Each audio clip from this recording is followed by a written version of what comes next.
আসসালামু আলাইকুম প্রিয় দর্শক, সবাইকে অভিনন্দন। তো যারা ইউটিউব চ্যানেল থেকে দেখছেন সাবস্ক্রাইব করবেন, এবং যারা ফেসবুক পেজ থেকে দেখছেন অবশ্যই ফলো করবেন। সাবস্ক্রাইব এবং ফলো করতে ভুলবেন না। তো এই ভিডিওটা ধারণ করা হয়েছে আমি যখন দেশের বাড়িতে যাই, তখন এই ভিডিওটা ধারণ করা হয়েছে। তো আসলে আমরা যে পরিস্থিতির মধ্যে দেশের বাড়িতে যাই, একমাত্র আমরা যারা ঢাকা শহর থেকে গ্রামের বাড়িতে যাই তারাই বুঝি। তো আসলে 24 ঘন্টা গাড়িতে জার্নি করা যে কতটা কষ্টকর একমাত্র যাত্রীরাই জানে। তো এই প্রতিটা প্রবাসী কিন্তু যে ঈদের ছুটির সময় অনেকটা কষ্ট করে, তো কষ্ট করে দেশের বাড়িতে যায়। তো দেখেন কতটা পরিস্থিতি নিয়ে দেশের বাড়িতে যাচ্ছে। তো বর্তমান রোড একবারে ফাঁকা, বর্তমান কোনো যানজট নাই, তো রোড একবারে ফাঁকা।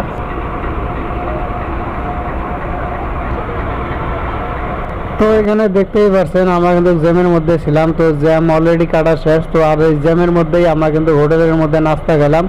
তো আসলে হোটেলের মধ্যে গাড়িটা থামাইছিল, তো অলরেডি আমাদের নাস্তা খাওয়া শেষ, যা খাওয়া শেষ। তো দেখেন মানুষের পরিস্থিতি দেখেন, তো কত সুন্দরভাবে দেশের বাড়িতে যাচ্ছে। আসলে সুন্দর না, অনেক কষ্ট করে যাচ্ছে।